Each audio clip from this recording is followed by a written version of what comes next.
جی السلام علیکم ناظرین، میں ہوں محمد فیصل جاوید۔ آپ دیکھ رہے ہیں ہمارا YouTube channel talk with Faisal. خبر شامل کرتے ہیں چشتیاں سے، جہاں ڈپٹی کمشنر بہاول نگر شعیب خان جدون کی ہدایت پر کرونا وبا کی صورتحال میں مخیر حضرات کے تعاون سے مستحقین کو امداد پہنچانے کے لیے قائم کردہ فرینڈز آف بہاول نگر کی ذیلی کمیٹی کا اجلاس۔ کمیٹی کے کنوینر پرنسپل زاہد علی سمیت دیگر ممبران کی شرکت۔ چشتیاں سے ذرائع نے مزید تفصیلات سے آگاہ کرتے ہوئے بتایا کہ ڈپٹی کمشنر بہاول نگر شعیب خان جدون کی ہدایت پر کرونا وبا کی صورتحال میں مخیر حضرات کے تعاون سے مستحقین کی امداد کرنے کے لیے ضلعی سطح پر تشکیل کردہ فرینڈز آف بہاول نگر کی ذیلی کمیٹی تحصیل چشتیاں کا ایک اہم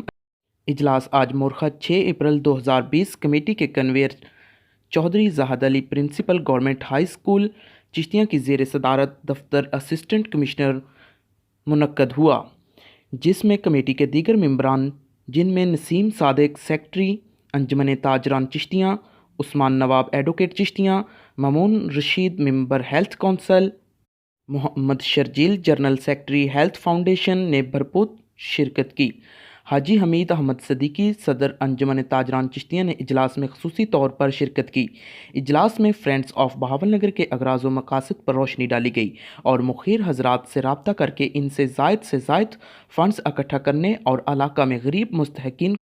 کو تلاش کر کے ان تک امداد پہنچانے کے لیے لاہے عمل بنانے پر غور کیا گیا۔ اجلاس میں متفقہ طور پر فیصلہ کیا گیا کہ وسیع تر قومی مفاد میں ہر شعبہ زندگی سے تعلق رکھنے والے مخیر حضرات سے رابطہ کیا جائے گا اور ان کو زیادہ سے زیادہ مستحقین کی مدد کرنے کی ترغیب دی جائے گی۔ اجلاس میں یہ بھی طے پایا کہ اس نیک مقصد کے لیے ہر محلہ کے امام مسجد اور مقامی اساتذہ کرام سے مل کر معاشرے میں حقیقی مستحقین کی نشاندہی کی جائے گی، تاکہ ان تک مشکل کی اس گھڑی میں امداد پہنچانے کے کام کو نہایت احسن طریقے سے پایہ تکمیل تک پہنچایا جا سکے۔